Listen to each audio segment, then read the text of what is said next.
Oh my god.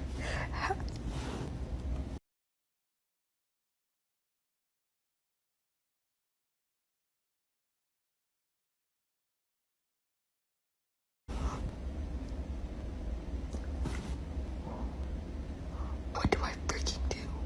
How do I go into my mom's room and tell her that I got a freaking grape stuck up my nose at almost 18 years old? So you see a video like this and you think, wow, another booger video. But what you don't really understand and see is what is happening for this patient after we take this. Hold on. Let me not.